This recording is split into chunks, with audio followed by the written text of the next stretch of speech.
barore ugiye wigisha abantu ikinyarwanda uzanabigishe gutandukanya shi na hi.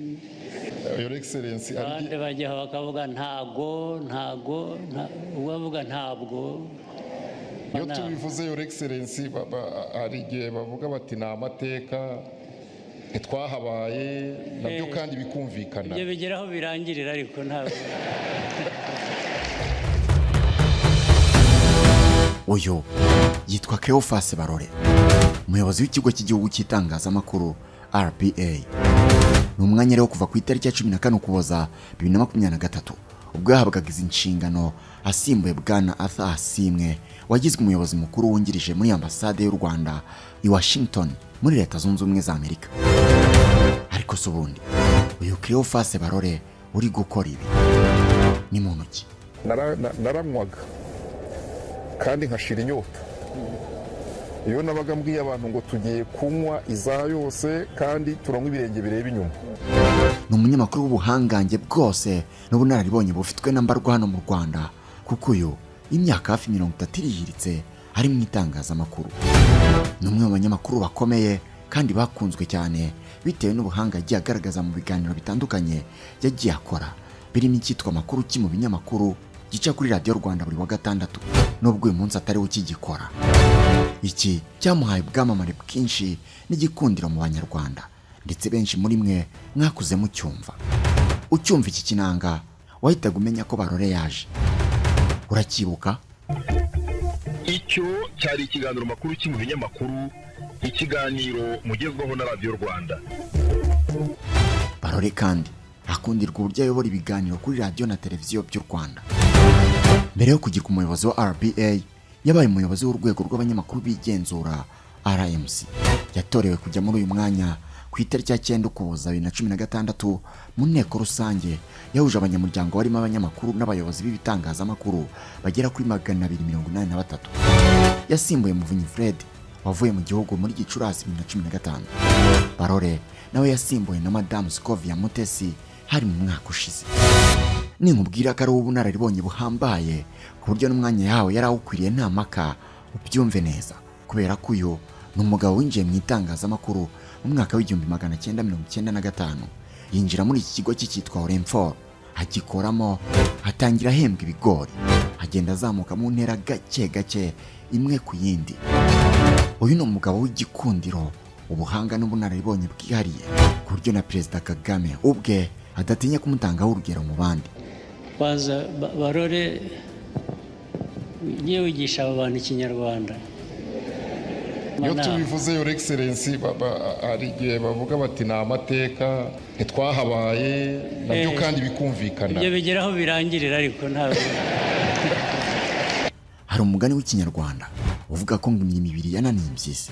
Barore we rero yahinyuje uwo mugani kuko we nyuma y'itangazamakuru no kuyobora RPA ni n'umupasiteri mu itorero rya ADPR kandi nabyo abikora neza.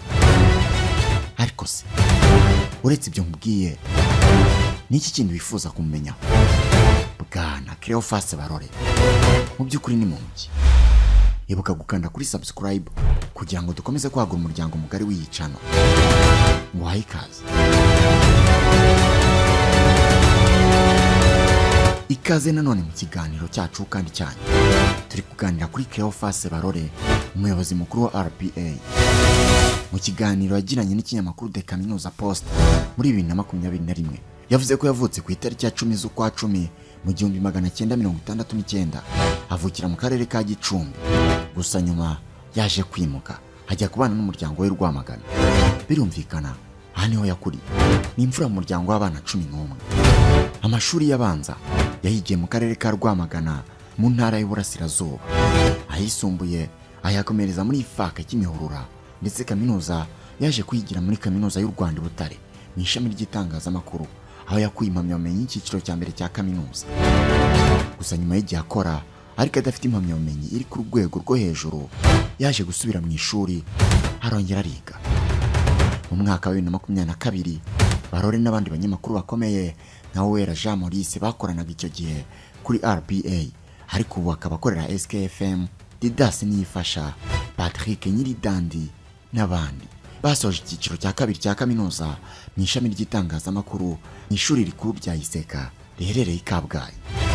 Ntabwo yerekeye aho kwiga kuko mu myaka 3 yakurikiyeho, ni ukuvuga mu mwaka wa 2024, umuyobozi w'urwego rw'igihugu rw'itangazamakuru RPA Bwana Cleophas Barore yasoje amasomo y'icyiciro cya kabiri cya kaminuza ari uwa mbere mu ishami rya teolojiya muri kaminuza East African Christian College. Reka noneho tuvuge Cleophas Barore mu itangazamakuru.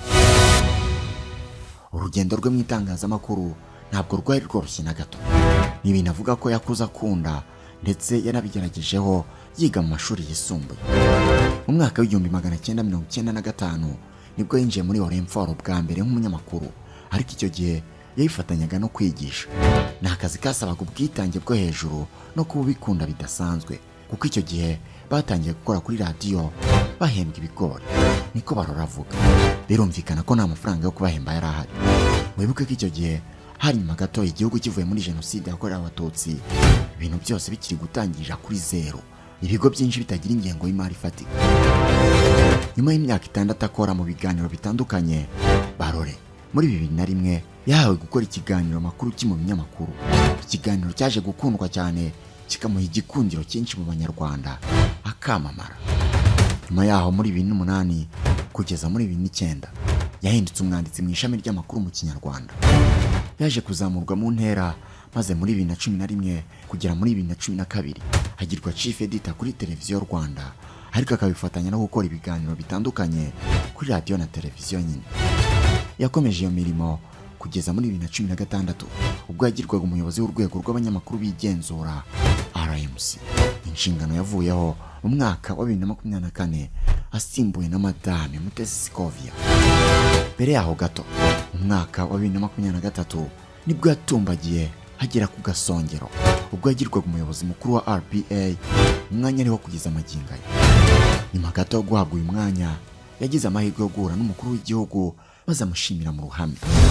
Ibi yabigarutseho kuwa kabiri tariki ya 23 Mutarama 2024 mu nama y'igihugu y'umushyikirano yabaga ku nshuro ya 19 muri Kigali Convention Center.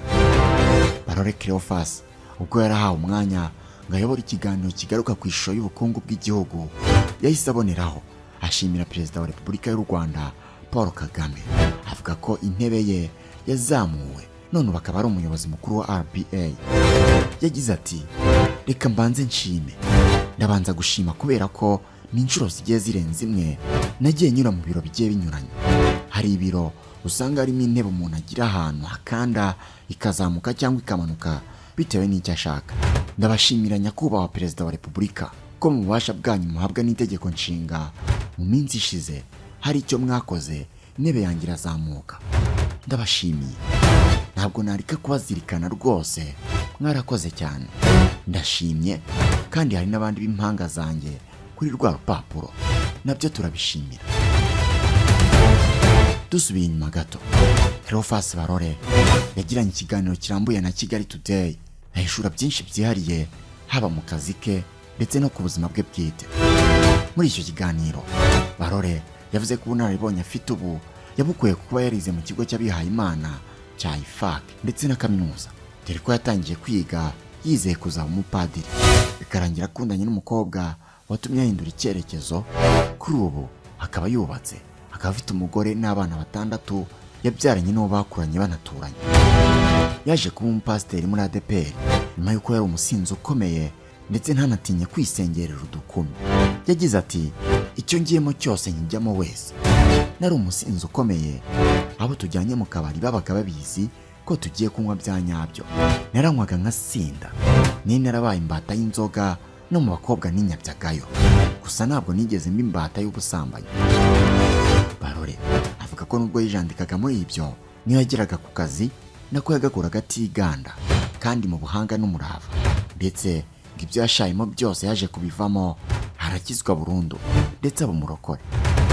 Mu bintu byamukomereye mu itangazamakuru ni uko abanyamakuru batagira umushahara munini, ku buryo utari umunyamurava, utarikunda, utanarifitiye umuhamagaro ngo byakugora kurirambamo. Mu byo atazibagirwa mu mwuga w'itangazamakuru ni umunsi bamubwiraga ko azayobora ikiganiro n'umukuru w'igihugu Paul Kagame, bwa mbere kuri radiyo na televiziyo y'u Rwanda. Ati nararyamye ariko nasinziriye amasaha make, nagize ubwoba gusa numva ko ari inshingano. Igihe kigeze umuyobozi wanjye yarambazaga buri kanya aturi tayari, umva ubwoba bubaye bwose gusa nkihagararaho nti tayari. Arambwira ati ubu rero umenye ko duhagarariye twese kandi ubumure tukuri inyuma. Barore ashima ko akimara gutangira ikiganiro yabikoze neza ndetse n'ikiganiro kikagenda neza, ahanini akaba yarabikesheje ubunararibonye bwe ariko kandi n'ikipe bagiteguranye ubuhanga budasanzwe. Ngayo nguko ngibyo ibya Cleophas Barore, umunyamakuru ukomeye ukunzwe na benshi w'ubunararibonye bw'imyaka myinshi, akaba umuyobozi wa RPA. Uyu ni umusozo w'iki cyegeranyo. Wakoze kudukurikira.